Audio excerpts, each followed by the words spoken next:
Hello students, तो welcome to second lecture of numericals. पिछले lecture में हम लोगों ने 6 न्यूमेरिकल्स पढ़े।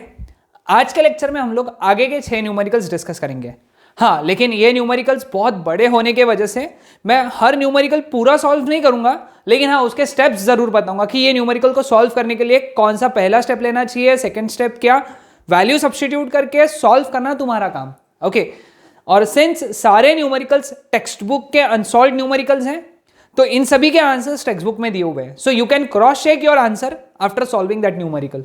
ओके, सो चलो पहले न्यूमेरिकल से स्टार्ट करते हैं। पहला न्यूमेरिकल है calculate the de Broglie wavelength of an electron moving with kinetic energy 100 electron volt passing through a circular hole of diameter 2 angstrom. ये डायमीटर कुछ काम का नहीं है, ये सिर्फ कंफ्यूजन के लिए दिया है, तो उसको कंसिडर ही नहीं करना है। हाँ, एनर्जी दी है that is 100 इलेक्ट्रॉन वोल्ट इसलिए 1.6 into 10 to the power minus 19 joule. तो therefore energy is equal to 1.6 into 10 to the power minus 17 joule. ठीक है, अब फॉर्मूला क्या है एनर्जी के फॉर्मेट में? हमारे पास में लैम्बडा के 3 फॉर्मूलेज हैं, है ना। लैम्बडा का पहला फॉर्मूला क्या है? h by p, h by mv और h upon square root of twice M E. अब सिंस यहां एनर्जी दिया हुआ है तो हम लोग तीसरा फॉर्मूला यूज करेंगे, h upon square root of twice M E, है ना। अब h का वैल्यू हमको पता है, h का वैल्यू हमको पता है ना, क्या है h का value? It is 6.63 10 to the power minus 34। Electron दिया है ना, इलेक्ट्रॉन का मास कितना होता है? 9.1 into 10 to the power minus 31। और एनर्जी का वैल्यू दिया हुआ है कितना? 1.6 into 10 to the power minus 17 joule. बस वैल्यू सब्स्टिट्यूट करना है और आंसर निकालना है ना। आसान क्वेश्चन है, नहीं है? हाँ, तो ये था 7th question. Next, what will be the energy of each photon in monochromatic light of frequency that much. Frequency दिया है 5 into 10 to the power 14 hertz. Okay, energy पूछा है, energy is H new. H कितना है? 6.63 into 10 to the power minus 34 into 5 into 10 to the power 14 hertz. तो ये हो गया 5 से मल्टीप्लाई किया, it is 15 1 carry 33.15 into 10 to the power minus 20 joule. So this is you calculate in terms of joule. अगर suppose हम लोगों को इलेक्ट्रॉन वोल्ट में निकालना है, जो कि जनरली निकालना चाहिए, एनर्जी इलेक्ट्रॉन वोल्ट में निकालना चाहिए, तो हम लोग क्या करेंगे, इसी को डिवाइड कर देंगे 33.15 into 10 to the power minus 20 upon 1.6 into 10 to the power minus 19 electron volt. तो ये जो आंसर आएगा ये इलेक्ट्रॉन वोल्ट में आ जाएगा। ओके, क्योंकि हमको पता है जूल से इलेक्ट्रॉन वोल्ट में कैसे कन्वर्ट करना है, divide by 1.6 into 10 to the power minus 19 से। ओके, चलो थर्ड न्यूमेरिकल पे चलते हैं। हाँ, दिस इज पर्सनल फेवरेट मेरा न्यूमेरिकल है और ये एमसीक्यू के लिए हॉट शॉट क्वेश्चन है। और खास करके सीईटी एग्जाम के लिए भी।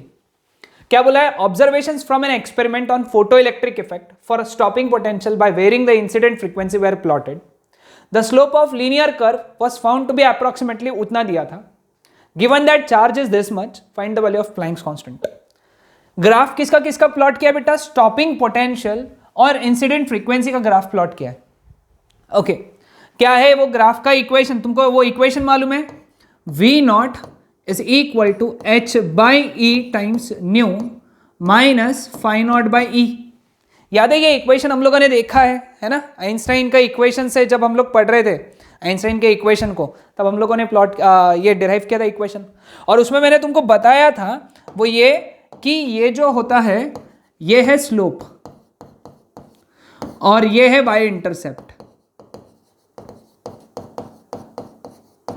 है ना। तो यहां पे स्लोप दिया हुआ है, this slope is given to be this much, है ना। मतलब यहां पे डायरेक्ट तुमको लिखना है कि h by e is equal to 4.1 into 10 to the power minus 15। This is slope. y is equal to mx plus c type में, है ना स्लोप। अब e का वैल्यू दिया हुआ है, therefore h upon 1.6 into 10 to the power minus 19 that is equal to 4.1 into 10⁻⁻15। इधर चला गया तो h is equal to 4.1 into 10⁻⁻15 into 1.6 into 10⁻⁻19। तो therefore h is equal to multiply कर दो, सिंपल सा मल्टीप्लीकेशन है, 6.56 इंटू 10⁻34 जूल सेकेंड्स। समझा? आसान था। सिर्फ यहां पे है ना ट्विस्ट यही था कि ये इक्वेशन पता होना चाहिए, है ना, इक्वेशन पता है तो सॉल्व हो जाएगा। ओके चलो आगे बढ़ते। हाँ ये थोड़ा बड़ा प्रॉब्लम दिख रहा है लेकिन है बहुत सिंपल। क्या बोला है यहाँ पे, the threshold wavelength of tungsten is that much, explain why no photo electrons are emitted when the wavelength is more than this much. पहला पार्ट समझा देता हूं, पहला पार्ट थ्योरेटिकल है, वो एक्सप्लेन करना है। कैसे एक्सप्लेन करेंगे, we know that work function it is given by hc by lambda naught। okay so when lambda is greater than lambda naught, when lambda is greater than lambda naught, then hc by lambda is less than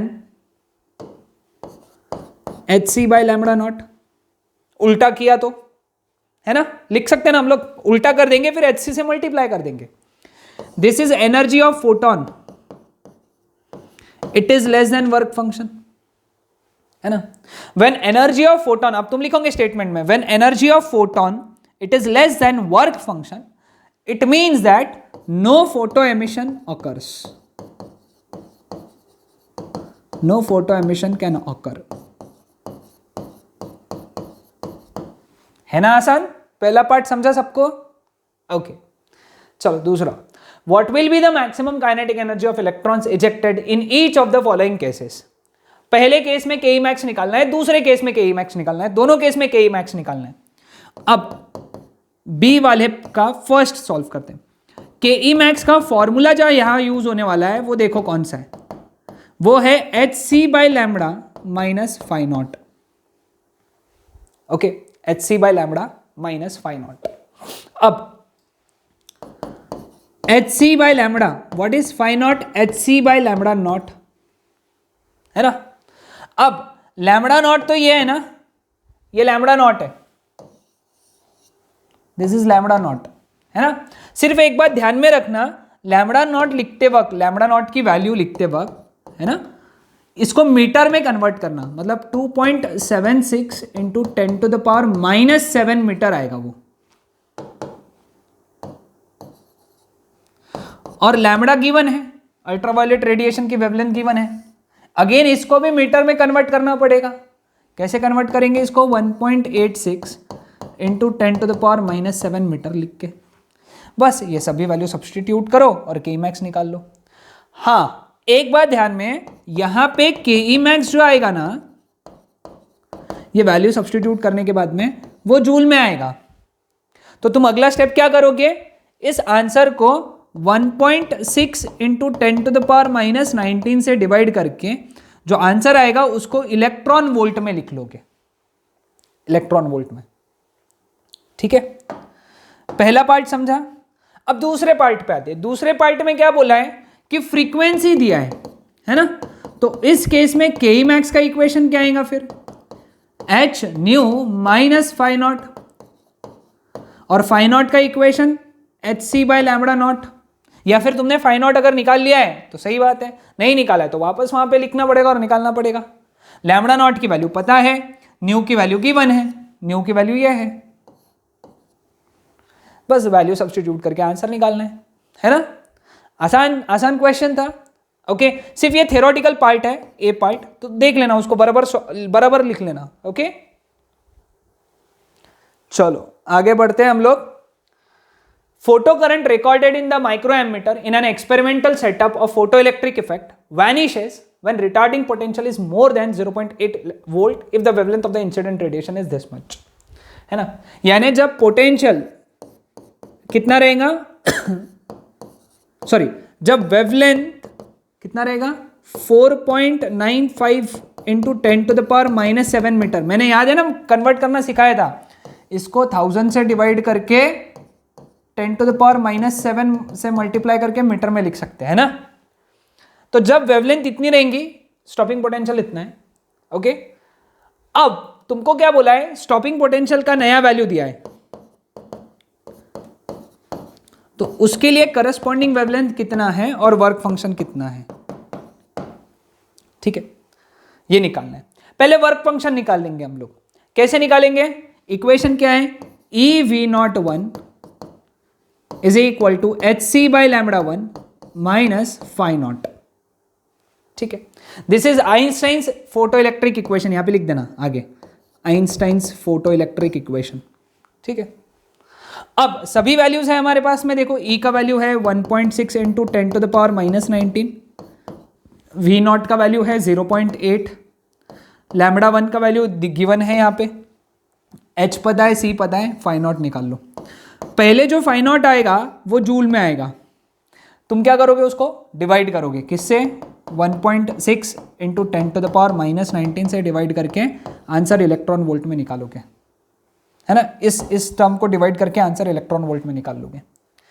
अब क्या करोगे, second wavelength निकालना है, वापस से इसी तरीके का इक्वेशन लिखेंगे। इक्वेशन क्या लिखेंगे, EV02 that is equal to hc/λ2 minus phi not.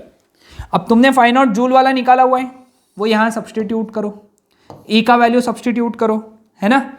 V02 का वैल्यू गिवन है 1.2, बस सभी वैल्यू सब्सटीट्यूट करके λ2 निकाल लो,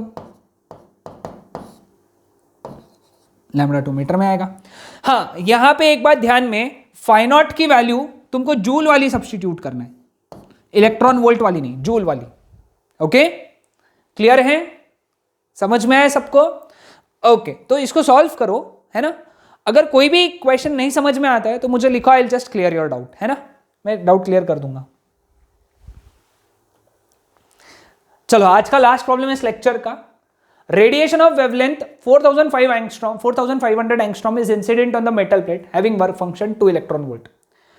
हाँ, due to the presence of magnetic field, यहाँ पे magnetic field due to electric current वाला चैप्टर मिक्स कर दिया, है ना, ये मैग्नेटिक फील्ड। इलेक्ट्रॉन्स जो निकले वो परपेंडिकुलर डायरेक्शन में निकले मैग्नेटिक फील्ड को, और वो गोल घूमने लगे। हमको मालूम है जब इलेक्ट्रॉन या चार्ज पार्टिकल मैग्नेटिक फील्ड को परपेंडिकुलर मूव करता है तो वो सर्कुलर मोशन परफॉर्म करता है ना, वो सर्कुलर मोशन का। चलो थोड़ा सा उधर जाते हैं, फिर हम लोग वापस ये प्रॉब्लम पे आएंगे। उधर में वो सर्कुलर मोशन परफॉर्म करते तो उसका रेडियस होता है mv/qb, ठीक है। तो हमको b निकालना है, तो देयरफॉर b का फॉर्मूला क्या है यहाँ पे, mv/r3। लेकिन mv नहीं पता है हमको, mv यानी क्या होता है, मोमेंटम। हम लोग मोमेंटम की जगह क्या लिख सकते हैं, square root of twice me, है ना। ये तो हम लोगों ने बहुत बार किया है, अभी यही चैप्टर में किया हम लोग, मोमेंटम की जगह square root of twice me, where e is kinetic energy, है ना। इसको e के बोल दूंगा मैं, काइनेटिक एनर्जी, ठीक है। देखो हमारे पास में रेडियस गिवन है, रेडियस 0.2 मीटर, 20 सेंटीमीटर है ना, यानी r is equal to 0.2 metre है। चार्ज पता है हमको क्योंकि इलेक्ट्रॉन बोला है यहाँ पे, है ना, कहीं तो हाँ, फोटो इलेक्ट्रॉन्स, तो चार्ज 1.6 इंटू 10⁻⁻19 है। मास भी पता है 9.1 इंटू 10⁻⁻31, है ना, मास भी पता है 9.1 इंटू 10⁻⁻31 kg। अब बात रही ईके की, ईके यानी क्या है, काइनेटिक एनर्जी। अब काइनेटिक एनर्जी निकालना है, तो काइनेटिक एनर्जी यानी ke मैक्स, जिसी को हम लोग ईके बोल रहे हैं। आइंस्टाइन के इक्वेशन से वो फॉर्मूला क्या होता है, hc/λ माइनस फाई नॉट, वो फॉर्मूला है। अब देखो यहाँ पे h का वैल्यू कितना है, 6.63 10⁻⁻34, c का वैल्यू 3 इंटू 10⁸ अपॉन वेवलेंथ कितना है बेटा यहाँ पे 4500 एंगस्ट्रॉम, मतलब कि 4.5 into 10⁻⁻7 minus phi naught, phi naught यानी वर्क फंक्शन, वर्क फंक्शन कितना है 2 इलेक्ट्रॉन वोल्ट है, इसलिए 1.6 इंटू 10⁻⁻19, इतना। बस ये वैल्यू सॉल्व करना है अपने को, हाँ, और उससे तुमको ई क्या आज मिल जाएगा, ई के दैट मच जूल, है ना। ये ई के की वैल्यू यहां सब्स्टिट्यूट कर दो और आंसर आ जाएगा, है ना। ये इक्वेशन तुम डायरेक्ट लिख सकते हो, डायरेक्ट लिख सकते हो, कोई टेंशन नहीं, क्योंकि वो ऑलरेडी पहले चैप्टर में हम लोगों ने कवर किया है। ओके, सो ये थे हमारे आज के 6 numericals. That's what I said. मैं हर एक न्यूमेरिकल सॉल्व नहीं किया क्योंकि इसके आंसर दिए हुए। ओके, मैंने स्टेप्स बता दिए, आप वो स्टेप्स फॉलो करो और आंसर निकालो। लेकिन हाँ, जरूर न्यूमेरिकल सॉल्व करो, बिकॉज सॉल्व नहीं करोगे तो तुमको पता नहीं चलेगा तुम मिस्टेक कहां कर रहे हो। ओके, तो इसीलिए ये 6 न्यूमेरिकल्स हम लोगों ने डिस्कस किया। अगले लेक्चर में भी ऐसे ही तरीके से हम लोग फटाक से 6 न्यूमेरिकल डिस्कस कर लेंगे और ये चैप्टर कंप्लीट करेंगे। Okay, that's it.